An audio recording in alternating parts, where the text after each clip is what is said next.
I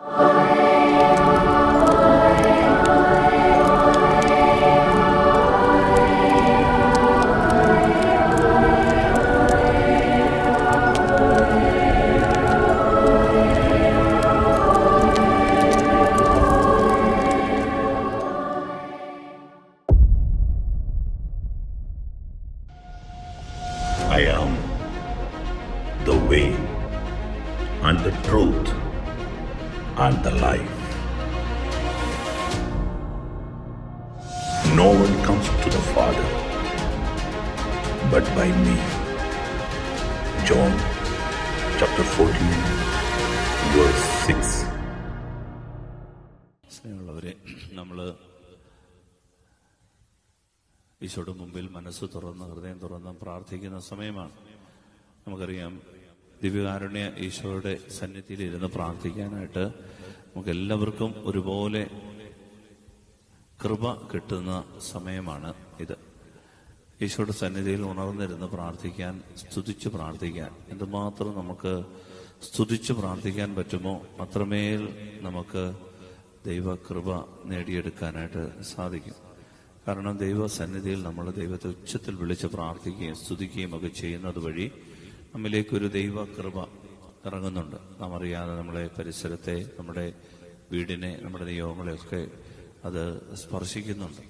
അതുകൊണ്ട് നമുക്ക് ഈ സന്ധ്യയിൽ ദൈവസന്നിധിയിൽ ദൈവത്തെ മനസ്സ് തുറന്ന് ഹൃദയം തുറന്ന് ആരാധിക്കാനായിട്ട് സാധിക്കണം. നമ്മൾ ഇരിക്കുന്നത് ഈശോയുടെ മുമ്പിലാണ്, സർവശക്തനായ ദൈവത്തിന് മുൻപിലാണ്. നമ്മൾ പള്ളിയിൽ വരുമ്പോൾ, നമ്മൾ പ്രാർത്ഥിക്കുമ്പോൾ നമ്മൾ ദൈവത്തിൻ്റെ സന്നിധിയിലാണ് എന്നൊരു ബോധത്തോട് വേണം ഇരിക്കാൻ. നമ്മൾ പ്രാർത്ഥിക്കുമ്പോഴും സ്തുതിക്കുമ്പോഴും ദൈവത്തെ ആരാധിക്കുമ്പോഴുമൊക്കെ ദൈവത്തിൻ്റെ, സർവശക്തനായ ദൈവത്തിൻ്റെ മുൻപിലാണ് ഇരിക്കുന്നത് എന്ന ഒരു ബോധത്തോടുകൂടി നമുക്ക് ദൈവത്തെ ആരാധിക്കാൻ സാധിക്കണം. നമുക്കൊരുപക്ഷെ ക്ഷീണം തോന്നും, നമുക്കൊരുപക്ഷെ ഉണ്ടെങ്കിൽ പ്രാർത്ഥിക്കാൻ പറ്റാതെ പോകും. നമ്മൾ വിചാരിക്കുന്നതുകൊണ്ട് വല്ല കാര്യമുണ്ടോ, സ്തുതിച്ചിട്ട് കാര്യമുണ്ടോ, അത് കീബോർഡ് സഹോദരൻ നന്നായിട്ട് സ്തുതിക്കുന്നുണ്ട്, പ്രാർത്ഥിച്ചോട്ടെ എന്ന് പറഞ്ഞൊക്കെ നമ്മളങ്ങനെ മിണ്ടാതിരിക്കുന്നത് യഥാർത്ഥത്തിൽ നമുക്ക് ഒരു പിന്നോട്ട് നമ്മളെ വലിക്കുന്ന ഒരു നെഗറ്റീവ് ശക്തിയാണ്. അത് അങ്ങനൊരു സംഭവമുണ്ട്, പിന്നോട്ട് അടിക്കുന്ന ഒരു ശക്തി. ഒരിക്കല് ഒരു അച്ഛൻ പറഞ്ഞൊരു സംഭവമാണ്.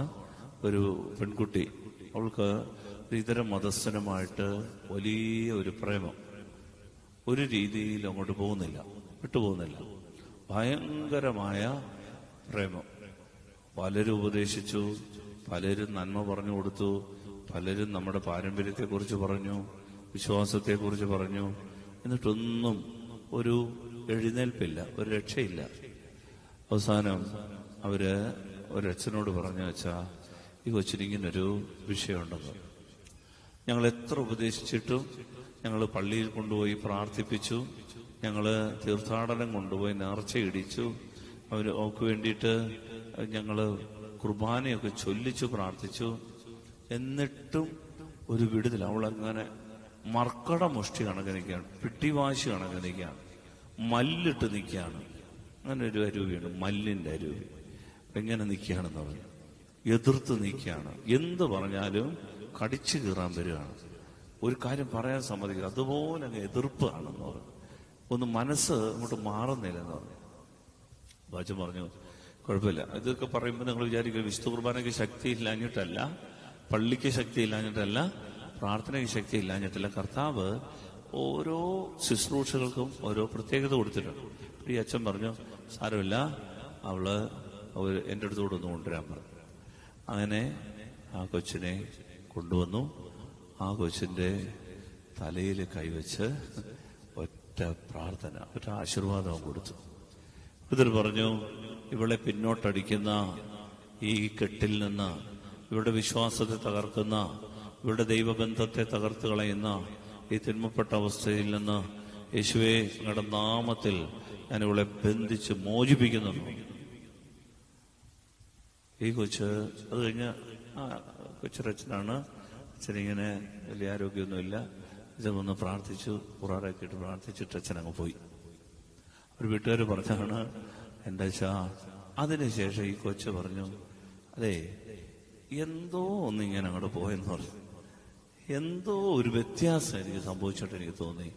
ആ കൊച്ച് ചുരുക്കം പറയാലോ, അതിനുശേഷം പഠിത്തം തുടർന്നു, പഠിച്ചു, അവള് മഠത്തിൽ ചേർന്നു, ദൈവവചനം കേട്ട് അവളൊരു കന്യാസ്ത്രീയായി ഇന്ന് വളരെ കൃപയോടുകൂടി ശുശ്രൂഷ ചെയ്യുന്ന ഒരു സന്യാസിനിയായിട്ട് വർക്ക് ചെയ്യാം.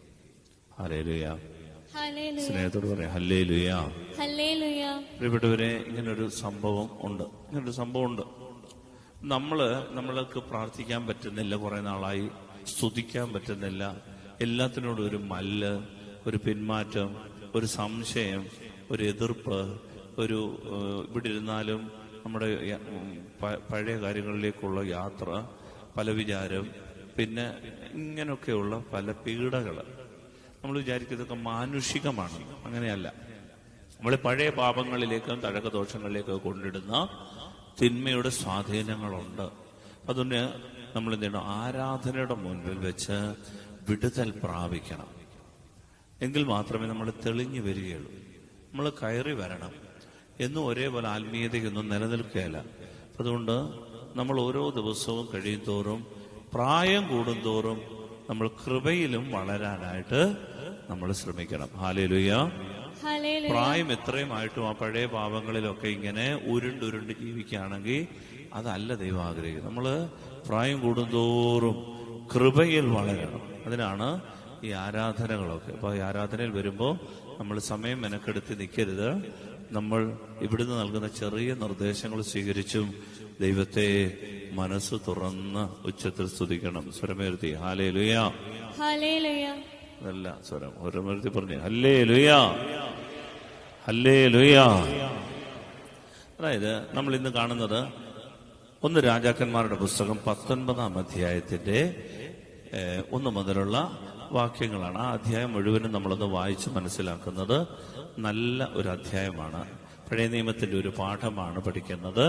നമുക്ക് ശ്രദ്ധയോടെ അത് കേട്ട്, അത് ആരാധനയുമായി ബന്ധപ്പെട്ടുകൊണ്ടുള്ള ആരാധനാക്രമ മത്സരം കൂടിയാണല്ലോ, അതുമായി ബന്ധപ്പെട്ടുകൊണ്ടുള്ള ഒരു പാഠമാണ്. നമുക്ക് ചുരുങ്ങിയ സമയത്ത് അതിന്റെ പൊരുൾ മനസ്സിലാക്കി വീണ്ടും ആരാധിച്ച് ദൈവത്തെ മഹത്വപ്പെടുത്താം. ഹല്ലേലൂയ. ശക്തിയോട് പറഞ്ഞു ഹല്ലേലൂയ. ഈശോയുടെ സന്നിധിയിൽ സ്നേഹത്തോട് നമുക്ക് ഈ വചനം വായിച്ചു കേൾക്കാം.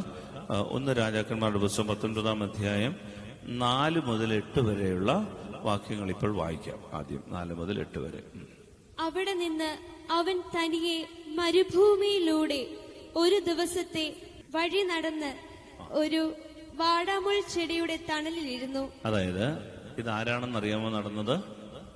ഏലിയ പ്രവാചകനാണ്. ഏലിയ പ്രവാചകൻ കർത്താവിന്റെ തീക്ഷ്ണതയുള്ള ദൈവസ്വരം കേട്ട, ദൈവത്തിന്റെ വചനത്തിന് അക്ഷരാർത്ഥം വില കൊടുത്ത, വിഗ്രഹാരാധന നാട്ടിലുണ്ടാവില്ലെന്ന് നിർബന്ധം പിടിച്ച, രാജഭരണത്തിനെതിരെ ശക്തമായി ദൈവത്തിന്റെ കൽപ്പന ദൂതറിയിച്ച ശക്തനായ ഒരു ബാലിന്റെ 450ഓളം പുരോഹിതന്മാരെ കൊന്നുകളഞ്ഞ, കർത്താവിനുള്ള തീക്ഷ്ണതയാൽ എരിഞ്ഞ, രഥത്തിൽ സ്വർഗത്തിലേക്ക് ഉയർത്തപ്പെട്ട, പിന്നീട് ഈശോയുടെ കാലത്ത് താബോറിന്റെ മലയിൽ, രൂപാന്തരീകരണ മലയിൽ മോശയും ഈ ഏലിയായുമാണ് ഈശോയോടൊപ്പം പ്രത്യക്ഷപ്പെട്ടത്.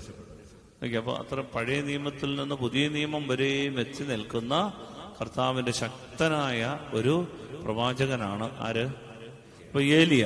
അപ്പൊ ഈ ഏലിയയുടെ യാത്രയെ കുറിച്ചാണ് പറയുന്നത്. ഈ യാത്രയ്ക്ക് ഒരു കാരണമാണ്. ഒന്നുകൂടെ ഒന്ന് വായിക്കാം വാക്യം.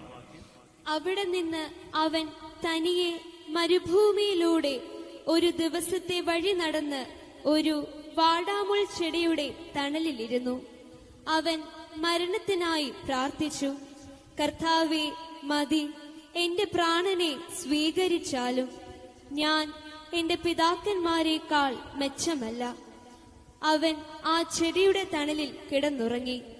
കർത്താവിന്റെ ദൂതൻ അവനെ തട്ടിയുണർത്തി, എഴുന്നേറ്റ് ഭക്ഷിക്കുക എന്ന് പറഞ്ഞു.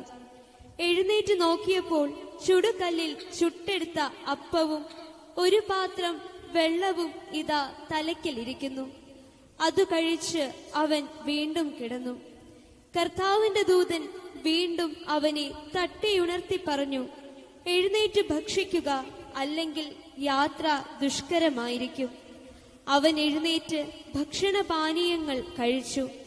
അതിന്റെ ശക്തി കൊണ്ട് 40 രാവും 40 പകലും നടന്ന് കർത്താവിന്റെ മലയായ ഹോറേബിലെത്തി. Hallelujah, hallelujah, hallelujah. നമ്മൾ ഈ ആരാധനാക്രമ മത്സരത്തിൽ ഇത് ആരാധനയുമായി ബന്ധപ്പെടുത്തിക്കൊണ്ടൊന്ന് ചിന്തിക്കുകയാണ്. അതായത് ഈ സംഭവം നടക്കുന്നത് BC 9 നൂറ്റാണ്ടിലാണ്. BC 9 നമ്മുടെ കർത്താവിന്റെ വരവിന് 9 നൂറ്റാണ്ടുകൾക്ക് മുൻപ്, 900 വർഷങ്ങൾക്ക് മുൻപ് നടന്നൊരു സംഭവമാണ്. ആ കാലത്ത് ഇസ്രായേൽ എന്ന് പറയുന്ന രാജ്യത്തിന്റെ രാജാവായിരുന്നു ഓമ്രി. ആരാണ്? ഓമ്രി. അപ്പൊ ഈ രാജാവിന്റെ മകന്റെ പേരാണ് ആഹാബ്. ഈ ആഹാബ് രാജാവിന്റെ കാലത്ത് ഈ ഓമ്രി എന്ത് ചെയ്തു? ഓമ്രി മിടുക്കനായ ഒരു രാജാവായിരുന്നു. അയാള് 12 വർഷക്കാലമാണ് ഈ നാട്ടിൽ ജീവിച്ചത്, ഭരിച്ചത്. അപ്പോ അദ്ദേഹം ഈ മറ്റു രാജ്യങ്ങളുമായിട്ടൊക്കെ സന്ധി ഉണ്ടാക്കി, കരാറുകൾ ഉണ്ടാക്കി, വ്യാപാരമുണ്ടാക്കി, കയറ്റുമതിയൊക്കെ ഉണ്ടാക്കി, സാമ്പത്തികമായിട്ട് ഈ നാടിനെ ദ്രുതഗതിയിൽ എത്തിച്ചു, പുതിയ നഗരങ്ങൾ സൃഷ്ടിച്ചു. അദ്ദേഹം ഒരു ചെറിയ കാലം കൊണ്ട് ഇസ്രായേൽ രാജ്യത്തെ സമ്പന്നമാക്കി. ആ രാജ്യം സമ്പന്നമായപ്പോൾ അദ്ദേഹം എന്ത് ചെയ്തു? അയൽപക്കത്തുള്ള രാജ്യങ്ങളുമായിട്ടൊക്കെ ഒരു കണക്ഷൻ ഉണ്ടാകാൻ വേണ്ടി അദ്ദേഹം തന്റെ മക്കളെയും കൊച്ചുമക്കളെയും ഒക്കെ പിടിച്ച് ഈ രാജ്യത്തുള്ള രാജാക്കന്മാരുടെ മക്കളെ കൊണ്ട് കല്യാണം കഴിപ്പിച്ചു.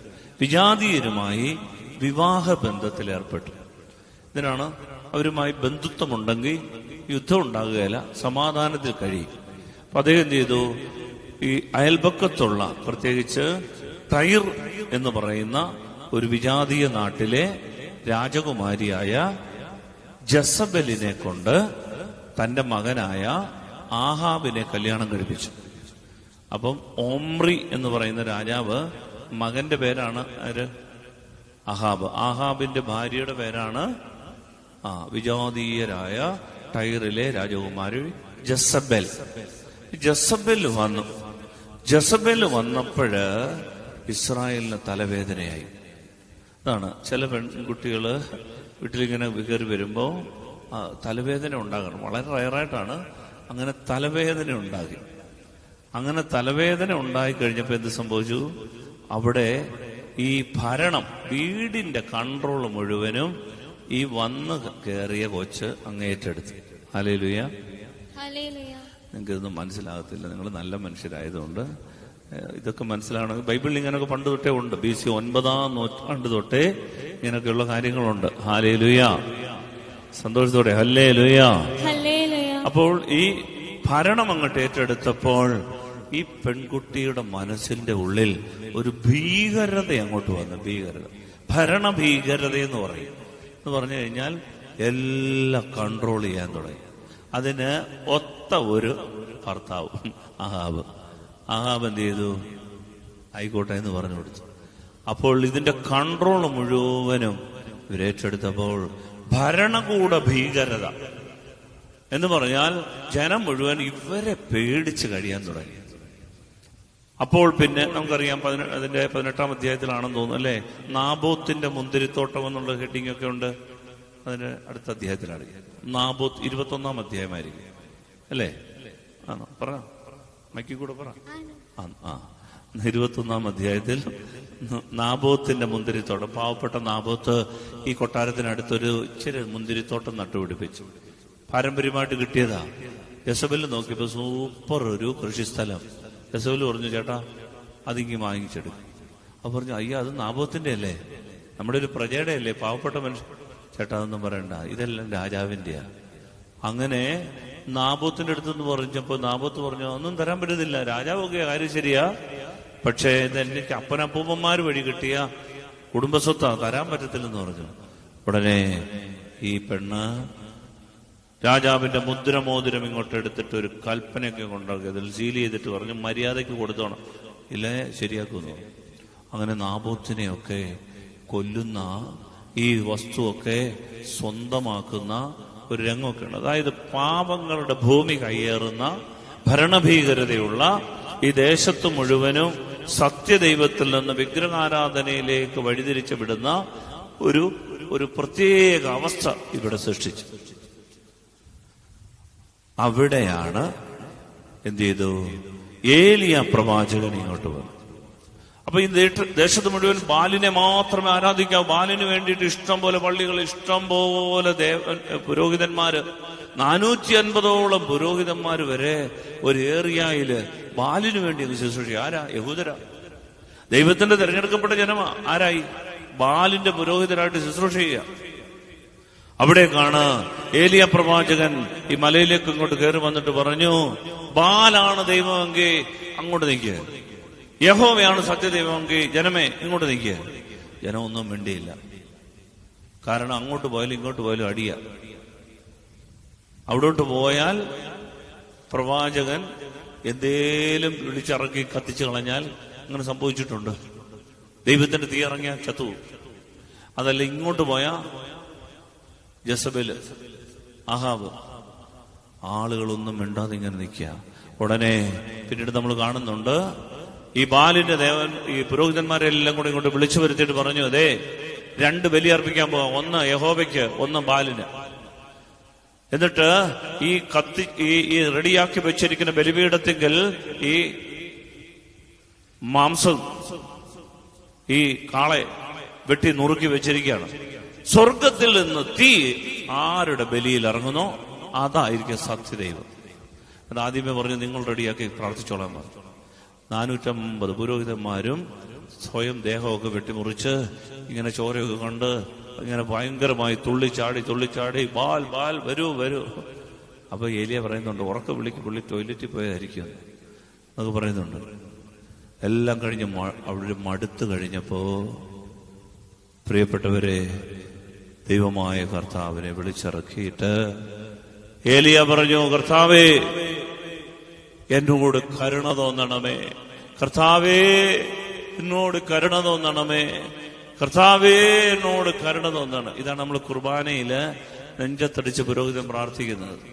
അതിനുശേഷമാണ് പരിശുദ്ധാത്മാവ് ഈ അപ്പത്തെ ആശീർവദിച്ച് ഞങ്ങളുടെ ദൈവമായ മിശിഹായുടെ ശരീരമാക്കി പൂർത്തിയാക്കട്ടെ എന്ന് പ്രാർത്ഥിക്കും. പരിശുദ്ധാത്മാവായ അഗ്നി ഇറങ്ങുന്നതിന് മുൻപ് പുരോഹിതൻ കുർബാനയിൽ നെഞ്ചത്തടിച്ച് പ്രാർത്ഥിക്കുന്നത് BC 9-ാം നൂറ്റാണ്ടിൽ ഏലിയ പ്രവാചകൻ സത്യദൈവമായ യഹോവേ ഇറങ്ങി വരണമേ എന്നുള്ള പ്രാർത്ഥനയാണ്.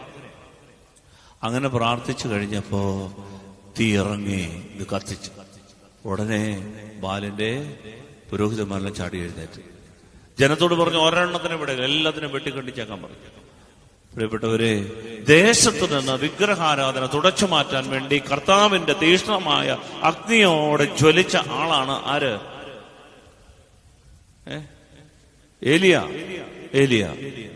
ഏലിയ പ്രവാചകൻ. ശ്രദ്ധിക്കണേ, ഇത് ജസബൽ അറിഞ്ഞു. ജസബല് ശമ്പളം കൊടുത്ത് പുരോഹിതന്മാരെ നാട്ടിൽ വളർത്തിക്കൊണ്ട് വരിക, വിജാതീയ ദേവനെ, ടൈറിലെ ദേവനെയൊക്കെ കൊണ്ടുവന്ന്. അപ്പോഴാണ് ഇതിനെല്ലാം കൊന്നു എന്ന് ജസബൽ അറിയും. ജസബൽ ഒരു പ്രതിജ്ഞ എടുത്തു, നാളെ നേരം വെളുക്കുന്നതിന് മുൻപ് ഈ ഏലിയായുടെ ജീവൻ ഞാൻ എടുത്തില്ലെങ്കിൽ എന്റെ ദേവൻ എന്നെ കൊന്നേക്കട്ടെ.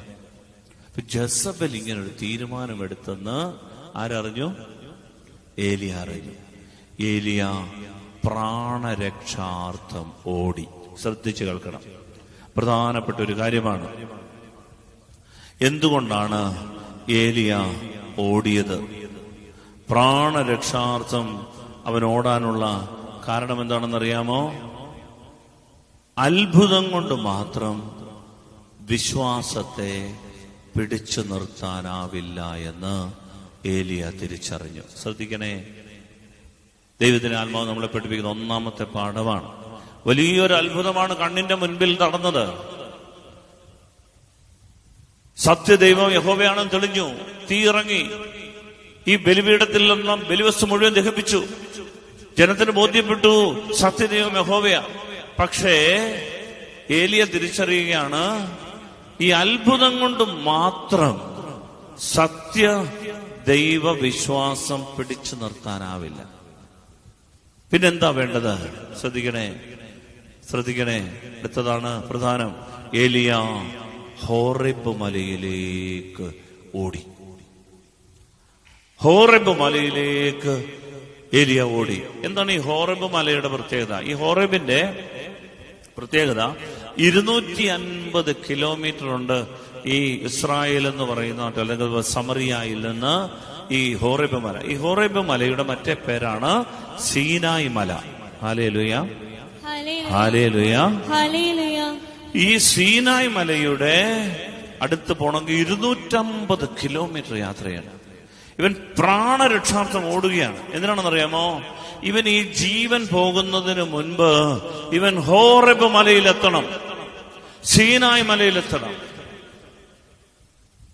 പ്രിയപ്പെട്ടവരെ, ഈ മലയിൽ എത്തിച്ചേർന്നെങ്കിൽ മാത്രമേ ഇവന് ഈ സത്യദൈവ വിശ്വാസം ഉറപ്പിച്ചു നിർത്താൻ പറ്റുകയുള്ളൂ.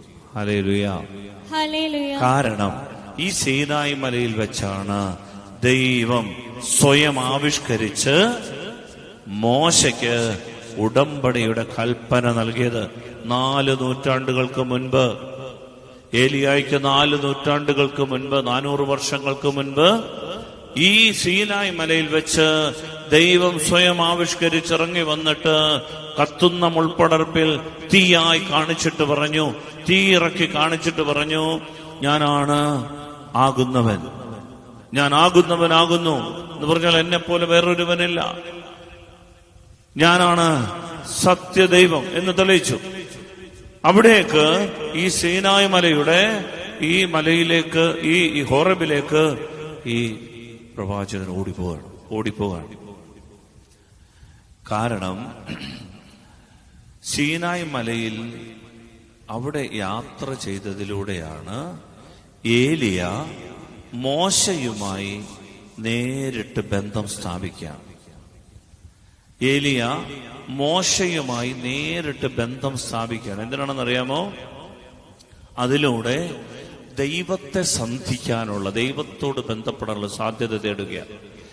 പ്രിയപ്പെട്ടവരെ, അത്ഭുതങ്ങളുടെ ലോകത്ത് അത്ഭുതങ്ങൾ കാണിച്ചുകൊണ്ട് നമ്മൾ എത്ര നാൾ ജീവിച്ചാലും നമുക്ക് ദൈവ വിശ്വാസം ഉറപ്പിച്ചു നിർത്താൻ പറ്റില്ല. നിർത്താൻ പറ്റുമായിരുന്നെങ്കിൽ ഏറ്റവും കൂടുതൽ അത്ഭുതങ്ങൾ കണ്ടിട്ടുള്ള ഒരു ജനതയാണ് ഇസ്രായേൽ ജനം. ചെങ്കടൽ പിളരുന്നത് അവർ കണ്ടതാ, മന്ന വർഷിക്കപ്പെടുന്നത് അവർ കണ്ടതാ, മരുഭൂമിയിൽ മാറ എന്ന സ്ഥലത്ത് ഈ കല്ലിൽ നിന്ന് പൊട്ടിയൊഴുകുന്ന ജലം അവർ കണ്ടതാ, വരണ്ട സ്ഥലത്തൂടെ നടന്നവർക്ക് കുളിർ ജലം ദൈവം കൊടുക്കുന്നത് കണ്ടതാ, കാടപ്പക്ഷി വിതറപ്പെടുന്നത് കണ്ടതാ. എന്തെല്ലാം അത്ഭുതങ്ങൾ ഇവർ കണ്ടത്. അഗ്നിത്തൂണും മേഘത്തണലും ഒക്കെ ഇവർ അനുഭവിച്ചതാ. പക്ഷെ എന്നിട്ടും അവര് വാഗ്ദാന നാട്ടിൽപ്പെട്ടില്ല. കാരണം അവർ അത്ഭുതങ്ങൾ ഒത്തിരി കണ്ടു, പക്ഷേ അവർ ദൈവത്തെ പെട്ടെന്ന് ഉപേക്ഷിച്ചു. അതുകൊണ്ട് അത്ഭുതങ്ങളിലൂടെ നടന്നു എന്നതുകൊണ്ട് നമുക്ക് വിശ്വാസം പിടിച്ചു നിർത്താൻ ആവില്ല. കുറച്ചുനാളൊക്കെ കണ്ണുമിഴിച്ചിങ്ങനെ നടക്കും. പക്ഷേ വിശ്വാസം എന്ന് പറയുന്നത് അത്ഭുതങ്ങളുമായി ബന്ധപ്പെട്ട വിഷയമല്ല, മറിച്ച് ദൈവവുമായിട്ടുള്ള നമ്മുടെ സംസർഗത്തിൽ നിന്നാണ് ഈ വരം നമുക്ക് കിട്ടുക. ഹല്ലേലൂയ, സ്നേഹത്തോട് പറഞ്ഞേ ഹല്ലേലൂയ.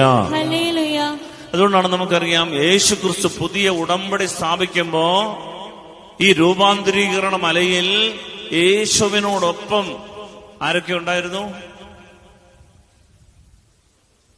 പത്രോസും യാക്കോബും യോഹന്നാനും ഉണ്ടായിരുന്നു. അതല്ലാതെ പ്രത്യക്ഷപ്പെട്ടപ്പോ മോശയും ഏലിയായി.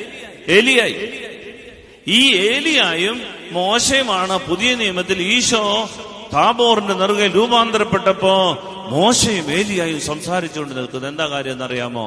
പ്രിയപ്പെട്ടവരെ, ഏലിയ ഓടി ഈ സീനായ് മലയിലെത്തി. അവിടെ വെച്ച് മോശയുമായി സന്ധിക്കുന്നു, അവിടെ വെച്ച് ദൈവവുമായി സന്ധിക്കുന്നു. അതിന്റെ അർത്ഥമാണ്, നമുക്ക് വിശ്വാസം വളരണമെങ്കിൽ ദൈവം ആവിഷ്കരിക്കുന്നിടത്തേക്ക് നമ്മൾ എത്തിച്ചേരണം. ദൈവം സ്വയം ആവിഷ്കരിച്ച ആളിന്റെ പേരാണ് ക്രിസ്തു. ദൈവം സ്വയം ഇറങ്ങി വന്ന ആളിന്റെ പേരാണ് ക്രിസ്തു. ദൈവം യേശു എന്ന മനുഷ്യനിൽ വന്ന് നിറഞ്ഞപ്പോഴാണ് അവൻ യേശുക്രിസ്തുവായത്, ദൈവപുത്രനായത്. അപ്പൊ അതുകൊണ്ട് ദൈവം സ്വയം ആവിഷ്കരിച്ച ഈ മനുഷ്യന്റെ മേൽ ആണ് നമ്മൾ സന്ധിക്കേണ്ടത്. വിശ്വാസം ഉറയ്ക്കാൻ യേശുക്രിസ്തുവിനോടുള്ള ഈ ബന്ധം, ഈ കണക്ഷൻ നമ്മൾ നഷ്ടമാകരുത്. ഹല്ലേലൂയ. ഹല്ലേലൂയ. അത്ഭുതങ്ങൾ കണ്ടതുകൊണ്ട് നമുക്കൊരിക്കലും ദൈവവിശ്വാസം വർദ്ധിക്കുകയല്ല. അത്ഭുതം കുറച്ചു നാൾ നമ്മളെ പിടിച്ചു നിർത്തും. പിന്നെയും നമ്മൾ കാണുന്നത് ഇങ്ങനെ ഓടുമ്പോൾ, ഏലിയ ഇങ്ങനെ ഓടുമ്പോൾ പോകുന്ന വഴി മണലാരണ്യത്തിലൂടെയാണ് പോകുന്നത്. പോകുന്ന വഴിയിൽ കാണുന്ന ഒരു കാഴ്ച, ഏലിയയ്ക്ക് ക്ഷീണമായി. ഏലിയ ഒരു വാടാമുൾച്ചെടിയുടെ തണലിൽ ഉറങ്ങുന്നു. അല്ലേ? വായിച്ച്. അവിടെ നിന്ന് അവൻ തനിയെ മരുഭൂമിയിലൂടെ ഒരു ദിവസത്തെ വഴി നടന്ന് ഒരു വാടാമുൾ ചെടിയുടെ തണലിലിരുന്നു. ഒരു വാടാമുൾച്ചെടിയുടെ തണലിലിരുന്നു. കുറച്ചു കഴിഞ്ഞപ്പം അവൻ അവിടെ ഇരുന്ന് അങ്ങ് ഉറങ്ങി. ഹല്ലേലൂയ. ഹല്ലേലൂയ. അപ്പൊ എങ്ങനെ ഉറങ്ങിയപ്പോഴ് പെട്ടെന്ന് കർത്താവിന്റെ ദൂതൻ വന്ന് അവനെ തട്ടി ഉണർത്തി. എന്നിട്ട് പറഞ്ഞു, എഴുന്നേക്ക്. അവൻ ഞെട്ടി ഉണർന്നപ്പോ തലയ്ക്കല് ചുടുകല്ലിൽ ചുട്ടെടുത്ത അപ്പവും വെള്ളവും വെച്ചിരിക്കുന്നു. ദൈവത്തിന്റെ ദൂതൻ പറഞ്ഞു, നീ ഇത് ഭക്ഷിക്ക. അവൻ ഭക്ഷിച്ചിട്ട് വീണ്ടും കിടന്നുറങ്ങി. വീണ്ടും അവനെ തട്ടി ഉണർത്തിയിട്ട് പറഞ്ഞു, എഴുന്നേറ്റ് ഭക്ഷിക്ക്, കാരണം 250 കിലോമീറ്റർ യാത്ര ചെയ്യാനുണ്ട് നിനക്ക്. ഈ ദൈവത്തെ സന്ധിക്കാൻ നിനക്ക് 250 കിലോമീറ്ററോളം യാത്ര ചെയ്യാനുണ്ട്. പ്രിയപ്പെട്ടവരെ, ഈ മനുഷ്യൻ 40 ദിവസത്തെ യാത്രയ്ക്ക് വേണ്ടി ഒരുങ്ങുകയാണ്. ഇവിടെ വായിക്കാമോ വചനം? അവൻ എഴുന്നേറ്റ് ഭക്ഷണപാനീയങ്ങൾ കഴിച്ചു. അതിന്റെ ശക്തി കൊണ്ട് 40 രാവും 40 പകലും നടന്ന് കർത്താവിന്റെ മലയായ ഹോറേബിലെത്തി. ഇതാണ് ദൈവം നമ്മളോട് പറയുന്നത്. ഈ ദൈവത്തെ സന്ധിക്കാൻ, ഈ ദൈവത്തോടുള്ള ബന്ധം നിലനിർത്താൻ ഈ ഭൂമിയിൽ ദൈവം തരുന്ന കാര്യമാണ്. ഒന്ന്, ഇവിടെ ഇവൻ മരണത്തോടനുബന്ധിച്ച് കിടക്കുകയാണ്, മരണതുല്യമായിട്ട് കിടക്കുകയാണ്. പ്രാണരക്ഷാർത്ഥമാണ് ഓടുന്നത്. കാലെല്ലാം വിണ്ടുകീറി വരണ്ട ഈ മരുഭൂമിയിലൂടെ പോവുകയാണ്. പോയി അവനൊരു വാടാമുൾച്ചെടിയുടെ കീഴിൽ കിടന്നിട്ട് ഇങ്ങനെ പ്രാർത്ഥിക്കുന്നുണ്ട്, ദൈവമേ, നീ എന്നെ അങ്ങ് എടുത്തേക്കുക, മതി, എന്റെ പ്രാണനെ സ്വീകരിച്ചാലും ഞാൻ എന്റെ പൂർവ്വപിതാക്കന്മാരെക്കാൾ ശ്രേഷ്ഠരൊന്നുമല്ല, മടുത്തു. കാരണം ഈ 250 കിലോമീറ്റർ ഒന്നും യാത്ര ചെയ്ത് നിന്നെ കാണാൻ പറ്റുമെന്നൊന്നും എനിക്ക് തോന്നുന്നില്ല. ഉടനെ ദൈവം എന്താ ചെയ്തെന്നറിയാമോ? അവനെ തട്ടി ഉണർത്തി ഭക്ഷിക്കുവാൻ വേണ്ടി ചുടുകല്ലിൽ ചുട്ടെടുത്ത അപ്പവും ഒരു പാത്രം വെള്ളവും കൊടുത്തു. എന്നിട്ട് പറഞ്ഞു, എഴുന്നേറ്റ് ഭക്ഷിക്കുക, അല്ലെങ്കിൽ യാത്ര ദുഷ്കരമായിരിക്കും. അവൻ എഴുന്നേറ്റ് ഭക്ഷണപാനീയങ്ങൾ കഴിച്ചു. എന്തിനാണെന്നറിയാമോ? വിശ്വാസം നിലനിർത്തണമെങ്കിൽ എന്റെ പ്രിയപ്പെട്ടവരെ, ഈ ഭൂമിയിൽ ദൈവം നമുക്ക് ഒരുക്കി തരുന്ന ഈ അപ്പം ഭക്ഷിക്കണം. ഇത് സ്വർഗം നമ്മുടെ തലക്കൽ വെച്ച് തന്ന അപ്പമാണ്. ഈ അപ്പം ഭക്ഷിച്ച് നമ്മൾ ശക്തി നേടണം. എങ്കിലേ ദൈവത്തെ സന്ധിക്കാനാവുകയുള്ളൂ. സ്നേഹമുള്ളവരെ, ഇവൻ എന്ത് ചെയ്തു? ഇത് ഭക്ഷിച്ചിട്ട് 40 രാവും 40 പകലും നടന്നു. നമുക്കറിയാം, ഈ ചുടുകല്ലിൽ ചുട്ടെടുത്ത അപ്പം അത് സ്വർഗത്തിന്റെ അപ്പമാണ്, അത് പരിശുദ്ധ കുർബാനയാണ്. യാത്ര ദുഷ്കരമാകാതിരിക്കാൻ അവൻ എഴുന്നേറ്റത് ഭക്ഷിച്ചു, എന്നിട്ട് വീണ്ടും നടന്നു. അങ്ങനെ ഇത് നമ്മുടെ ആരാധനയുമായി ബന്ധപ്പെടുത്തിയാണ് നമ്മൾ മനസ്സിലാക്കേണ്ടത്. ശ്രദ്ധിക്കണേ, അത്ഭുതങ്ങൾ കൊണ്ട് മാത്രമല്ല ആരാധന. ഈ ആരാധനയുടെ ശുശ്രൂഷകളിൽ നമ്മൾ അത്ഭുതങ്ങൾ, ഇത്രയും നാൾ കുർബാന ചൊല്ലി പുറമേ നോക്കുമ്പോൾ ഒരു അത്ഭുതവും കാണാനില്ല. ഇത്രയും നാൾ നമ്മൾ കർത്താവിന്റെ തിരുനാളുകളെല്ലാം ആഘോഷിച്ചു, ഒരത്ഭുതം കാണാനില്ല. യാമപ്രാർത്ഥനകൾ എന്തുമാത്രം നടത്തി, ഒരത്ഭുതം കാണാനില്ല.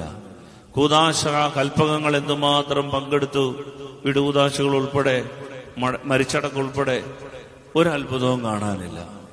ശ്രദ്ധിക്കണേ, അത്ഭുതങ്ങൾ കൊണ്ട് നമ്മുടെ വിശ്വാസത്തെ പൂർണ്ണതയിലെത്തിക്കാൻ പറ്റില്ല. അതുകൊണ്ട് ദൈവം എന്ത് ചെയ്യുന്നറിയാമോ?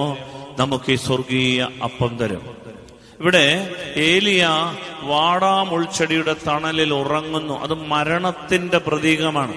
എന്ന് പറഞ്ഞാൽ ഒരുത്തൻ മരിക്കാൻ പോവാ, അവന് മടുത്തു, അവന് വിശ്വാസവും കിട്ടുന്നില്ല, അവന് പ്രത്യാശയുമില്ല, അവന് മടുപ്പ് തോന്നുന്നു, അവന് ഇതിനകത്തൊക്കെ സത്യമുണ്ടോ, പ്രാർത്ഥിച്ചിട്ട് വല്ല ഗുണമുണ്ടോ എന്നൊക്കെ ഇങ്ങനെ ചോദിച്ചുകൊണ്ടേയിരിക്കുകയാണ്. ഹാലേലൂയ, വലുതരമരുതി, ഹാലേലൂയ, ഹാലേലൂയ.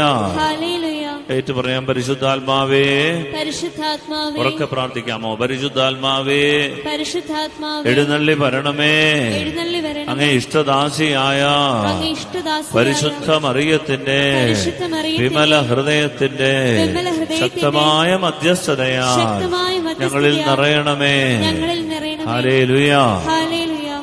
അപ്പൊ ഈ ദൈവത്തിന്റെ ദൂതൻ അവനെ തട്ടി ഉണർത്തി, എന്നിട്ട് പറഞ്ഞു, ഭക്ഷിക്കൂ. ഈ ഉണർത്തൽ എന്ന് പറയുന്നതാണ് ഉത്ഥാനം, ഉയർപ്പ്. ഈ ലോകത്ത് വെച്ച് നമുക്ക് പ്രിയപ്പെട്ടവരെ ഈ അപ്പം തരുന്നത് എന്തിനാണെന്നറിയാമോ? ഈ സ്വർഗീയ അപ്പം നമുക്ക് തരുന്നത്, ഇത് ഭക്ഷിക്കുന്നവൻ മരിക്കുകയില്ല. ഇതാണ് ഉത്ഥാനം. അവനെ തട്ടി ഉണർത്തി ഉയർപ്പിനെ കുറിച്ചൊരു ബോധ്യം നൽകുകയാ. നീ വീണ്ടും മരിക്കുകയല്ല. നീ ദൈവത്തെ സന്ധിക്കുന്നത് വരെ, നീ നിന്റെ ദൈവത്തെ കണ്ടുമുട്ടുന്നത് വരെ നീ ഒരിക്കലും മരിക്കല. നീ ഇത് ഭക്ഷിക്കുക. അന്നേരമാണ് നമ്മള് കുർബാനയൊക്കെ കണ്ടാ മതി, ഭക്ഷിച്ചില്ലേലും കുഴപ്പമൊന്നുമില്ല. കുമ്പസാരവും കുർബാനയൊക്കെ ഗൗരവമായിട്ട് എടുക്കാത്ത അവസ്ഥയെ നമ്മൾ ബൈബിൾ പറയാണ്. പ്രിയപ്പെട്ടവരെ, നമ്മൾ വിശ്വാസത്തിന്റെ പൂർണ്ണതയിലെത്താതെ ഈ ഭൂമി വിട്ടു പോകേണ്ടി വരും. വിശ്വാസത്തിന്റെ പൂർണ്ണത ദൈവത്തെ സന്ധിക്കുന്നതാ. അന്ന് നമ്മൾ നമ്മൾ കണ്ണാടിയിലൂടെ എന്ന പോലെ അല്ല കാണുക, നേരിട്ട് കാണുന്ന ഒരു കാഴ്ചയുണ്ട്. അതാണ് വിശ്വാസത്തിന്റെ പൂർണ്ണത. അതിലേക്ക് എത്തണമെങ്കിൽ ഈ അപ്പം ഭക്ഷിക്കണം. ദൂതൻ അവനെ തട്ടി ഉണർത്തി ഉത്ഥാനത്തിന്റെ ഈ അപ്പം കൊടുത്തിട്ട് പറഞ്ഞു, ഇത് ഭക്ഷിക്കുക.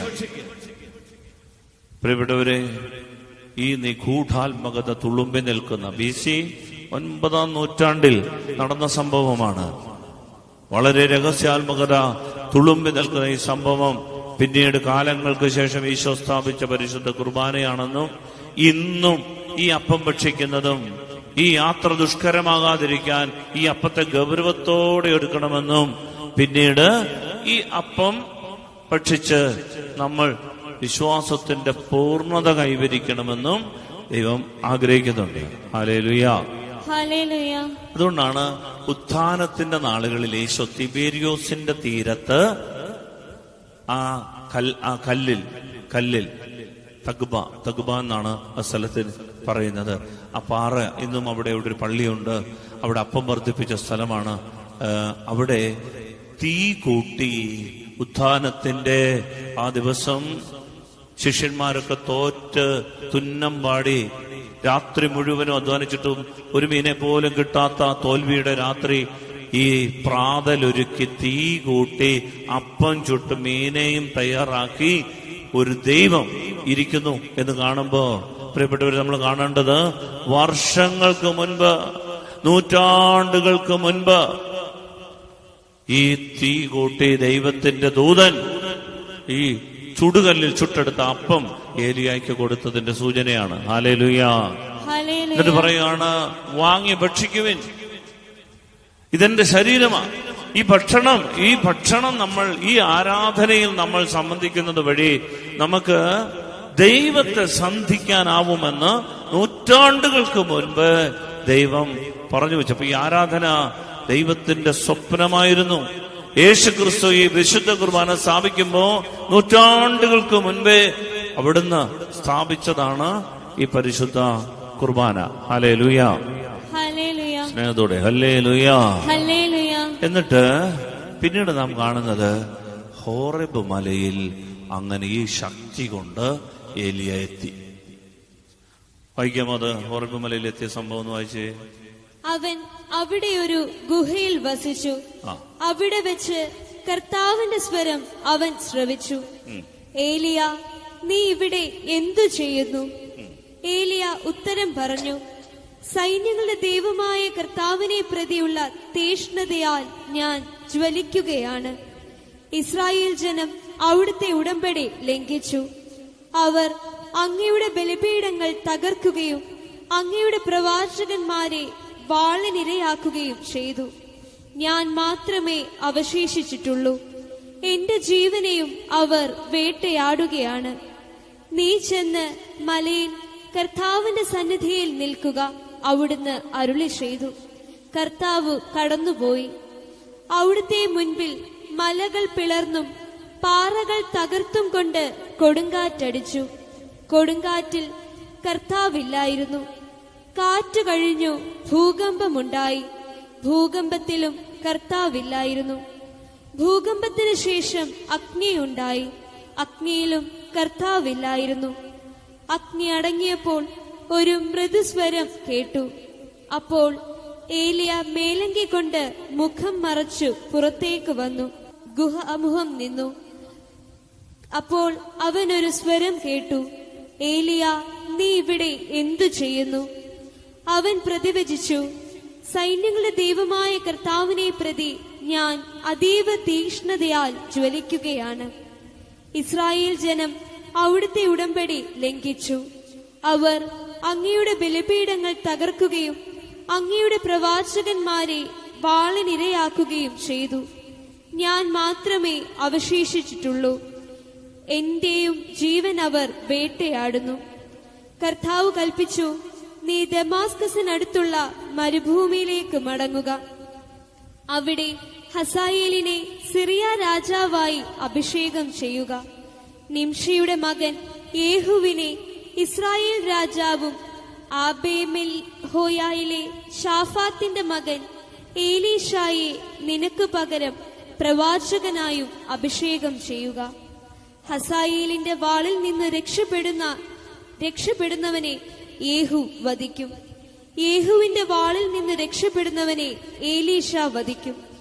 എന്നാൽ ബാലിന്റെ മുൻപിൽ മുട്ടുമടക്കുകയോ അവനെ ചുംബിക്കുകയോ ചെയ്യാത്ത 7000 പേരെ ഞാൻ ഇസ്രായേലിൽ അവശേഷിപ്പിക്കും. Hallelujah, hallelujah, hallelujah, hallelujah. ഈ സംഭവത്തിന്റെ ഗൗരവം നമ്മൾ മനസ്സിലാക്കേണ്ടത് ഇതാണ്.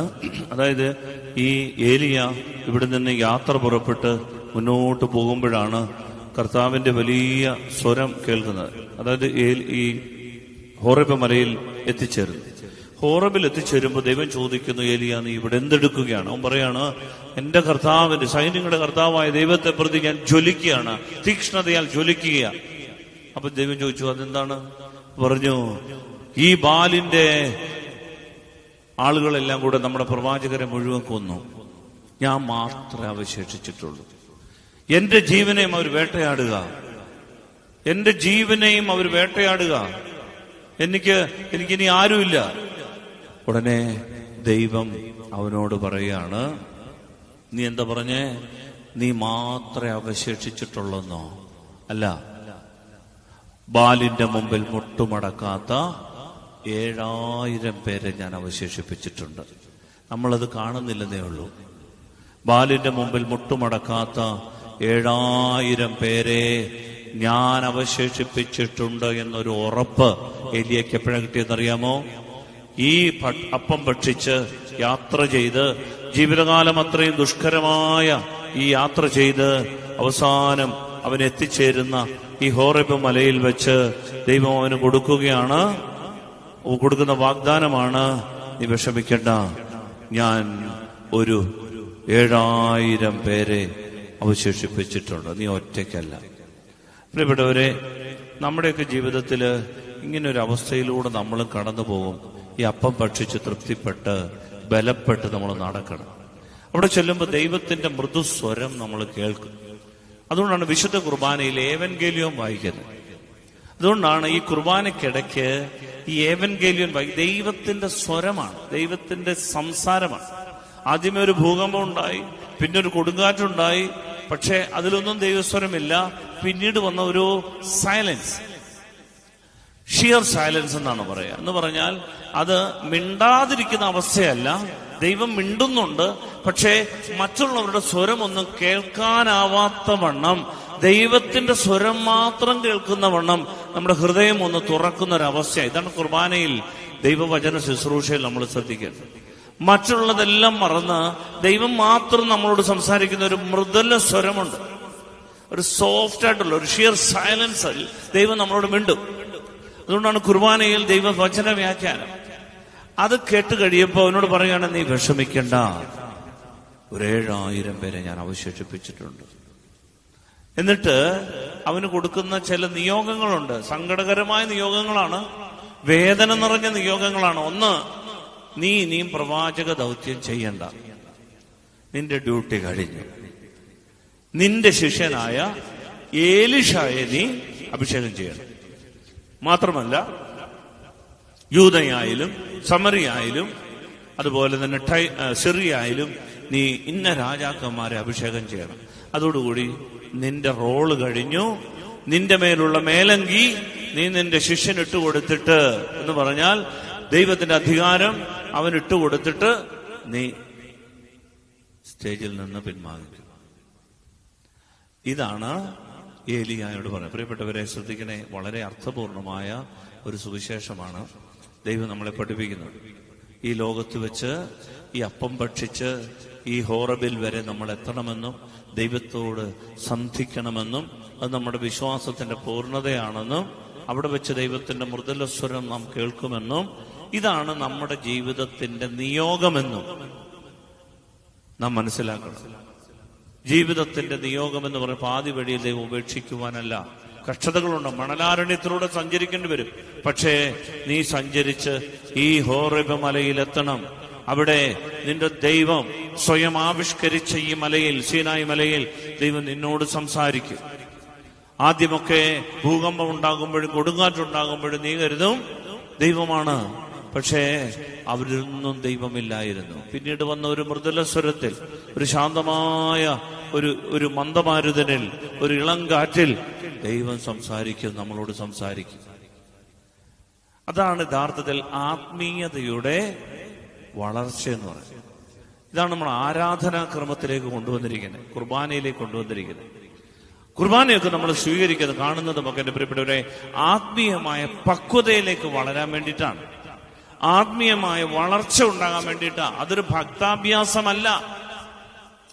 വിശുദ്ധ കുർബാന സ്വീകരിക്കുന്നത് ചിലരൊക്കെ 2 കുർബാനയൊക്കെ കണ്ട് 8 കുർബാന കണ്ട് പിന്നെ നിയാഗത്തിന് വേണ്ടിയിട്ട് കുർബാനയിൽ വെച്ച് പ്രാർത്ഥിച്ച് കുർബാനയെ ഒരു നൊവേന കണക്കെയാക്കുന്ന ഒരു പ്രവണതയൊക്കെ ഉണ്ട്.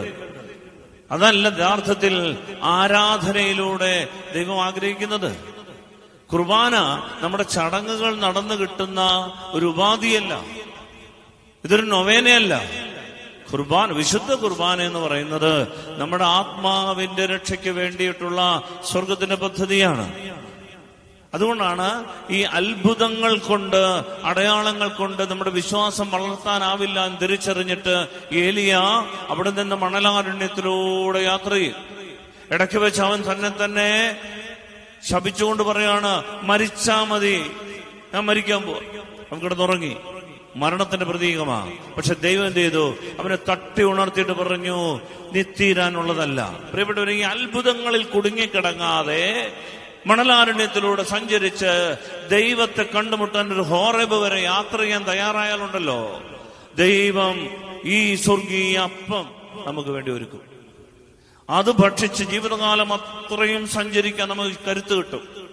ജീവിതകാലം അത്രയും സഞ്ചരിക്കാൻ കരുത്ത് കിട്ടും. ഒടുവിൽ നമ്മൾ അവിടെ ചെല്ലുമ്പോ ആദ്യമൊക്കെ കൊടുങ്കാറ്റും പേമാരിയും ഭൂകമ്പമൊക്കെ ഉണ്ടാകുമ്പോൾ നമ്മൾ കരുതും ദൈവമാണെന്ന്. പക്ഷേ പ്രവാചകൻ കാത്തിരുന്നു, ആ ഗുഹാമുഖത്ത് കാത്തിരുന്നു. പ്രിയപ്പെട്ടവരെ, ഇന്ന് അവിടെ പോകുമ്പോ ഈ കാർമൽ മലയുണ്ട്, അവിടെ ഗുഹയുണ്ട്, ഏലിയായുടെ പള്ളിയുണ്ട്. ഈ മനോഹരമായ ഈ കടലിന്റെ, മെഡിറ്ററേനിയൻ കടലിന്റെ തീരത്തുള്ള ഈ മല, അത് യൂറോപ്പിന്റെ ഒരു കവാടം കൂടി. അത് ആ കടൽ കടന്നു കഴിഞ്ഞാൽ യൂറോപ്പിലോട്ടാണ്. അപ്പോഴീ അതിന്റെ അവിടെ നിന്നാണ് പിന്നീട് ജെറുസലേമിലേക്ക് അല്ലെങ്കിൽ വിശുദ്ധ നാട്ടിലേക്കുള്ള ഈ യാത്ര.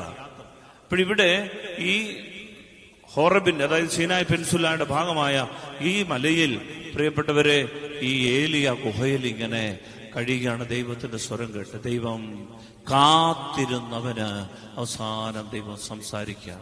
മൃദുല സ്വരത്തിൽ, നീ പേടിക്കരുത്, നിന്റെ നിയോഗം തീരാൻ പോവുകയാണ്. പക്ഷെ അതിനു മുൻപ് ചെയ്യേണ്ട കാര്യങ്ങൾ ഇതാണ്, നീ വിഷമിക്കണ്ട. ഇതിനുശേഷം പ്രിയപ്പെട്ടവരെ ഈ ഏലിയായുടെ ഇരട്ടി അഭിഷേകത്തോടുകൂടി ദൈവം ആരെ ഉയർത്തി? എലീഷായെ ഉയർത്തി. ഏലിയ ഒരാളെ ഉയർപ്പിച്ചെങ്കിൽ എലീഷ രണ്ടുപേരെ ഉയർത്തി. എലീഷ എന്തുമാത്രം അത്ഭുതങ്ങളാണ് ചെയ്യുന്നതെന്ന് നമുക്ക് ബൈബിളിൽ അറിയാം. ഈ അഭിഷേകം ഒരിക്കലും ചോർന്നു, അല്ലത് പകരപ്പെടും. നീ പാതി വഴിക്കിടാതെ ഈ സ്വർഗീയപ്പം ഭക്ഷിച്ച് ഈ ദൈവത്തിന്റെ മൃദുലസ്വരം കേൾക്കുന്നത് വരെ വിശ്വാസത്തോടെ പിടിച്ചെന്നുണ്ടല്ലോ, നിന്റെ അടുത്ത തലമുറയിൽ വരുന്ന ഒരു അഭിഷേകം ഉണ്ടല്ലോ, നിനക്ക് കിട്ടിയ അഭിഷേകത്തിന്റെ ഇരട്ടി അഭിഷേകമായിരിക്കും. അതാണ് പിന്നീട് നമുക്കറിയാം. പിന്നീട് ഏലിയ പോകുന്നത് സ്വർഗത്തിലേക്കാണ്. രഥത്തിൽ, ആഗ്നേയ രഥത്തിൽ സ്വർഗത്തിലേക്ക് പോവുകയാണ്. സ്വർഗാരോഹണമാണ്. ഈ കുർബാനയിൽ ഇതെല്ലാം അടങ്ങിയിട്ടുണ്ട്. കർത്താവിന്റെ മരണം, അതാണ് ഏലിയ. അവൻ ഉറങ്ങി, അതിനുശേഷം അവന്റെ ഖബറടക്കം, അവന്റെ ഉത്ഥാനം, അവനോടൊപ്പം ഭക്ഷിച്ചു. പെസഹ 40 ദിവസത്തേക്ക് അവൻ ഭക്ഷിച്ച് അവർക്ക് ദൈവരാജ്യത്തെക്കുറിച്ച് പ്രസംഗിച്ചു. പിന്നീട് അവൻ സ്വർഗാരോഹണം ചെയ്തു. പ്രിയപ്പെട്ടവരെ, ഈ ക്രിസ്തു സംഭവങ്ങളെല്ലാം ഈശോയ്ക്ക് 8 നൂറ്റാണ്ടുകൾക്ക് മുൻപേ ബൈബിളിൽ, 9 നൂറ്റാണ്ടുകൾക്ക് മുൻപേ ബൈബിളിൽ കൃത്യമായി രേഖപ്പെടുത്തി. അതുകൊണ്ടാണ് ഈ ബൈബിളൊക്കെ എഴുതിയിരിക്കുന്നത് പരിശുദ്ധാത്മാവാണെന്ന് പറയാൻ കാര്യം. ബൈബിളൊക്കെ ഈ പുതിയ നിയമം ഉണ്ടാകുന്നതിന് മുൻപേ പഴയ നിയമത്തിൽ ഇതൊക്കെ എഴുതി വെച്ചിരിക്കുമ്പോ പിൽക്കാലത്ത് ഇതെല്ലാം കുർബാനയിൽ സംഭവിക്കുമ്പോ നാം മനസ്സിലാക്കേണ്ടത് ഇത് കോൺസ്റ്റന്റൈൻ ചക്രവർത്തിയുടെ കാലത്ത് കണ്ടെത്തിയ ചില ആചാരങ്ങളൊന്നും അല്ല. ചിലർ പറയുന്നത് അതാണ്. കത്തോലിക്കരുടെ ഈ കുർബാന, ഈ കൂദാശ, ഇതൊക്കെ 4-ാം നൂറ്റാണ്ടിൽ കോൺസ്റ്റന്റൈൻ ചക്രവർത്തി കണ്ടുപിടിച്ച ചില ആചാരങ്ങളൊക്കെയാണെന്ന ആരോപണം. പ്രിയപ്പെട്ടവരെ, ഇതിന് ദൈവവചനത്തിന്റെ പിൻബലമുണ്ട്. നമ്മുടെ ആരാധനയ്ക്ക്, നമ്മുടെ കുർബാനയ്ക്ക് ദൈവവചനത്തിന്റെ അടിത്തറയുണ്ട്. അതുകൊണ്ട് നമ്മൾ ഈ ആരാധന പൂർത്തിയാക്കുമ്പോൾ നമ്മൾ പ്രാർത്ഥിക്കേണ്ടത്, കർത്താവേ, പാതി വഴിക്കിട്ടേച്ചു പോകാതെ വിശ്വാസത്തിന്റെ പൂർണ്ണതയിലേക്ക് നടക്കാൻ ഒരു കൃപ തരണമേ എന്ന് പ്രാർത്ഥിച്ചുകൊണ്ട് നമ്മൾ ഈ ആരാധന പൂർത്തിയാക്കാം. നമുക്ക് എഴുന്നേറ്റ്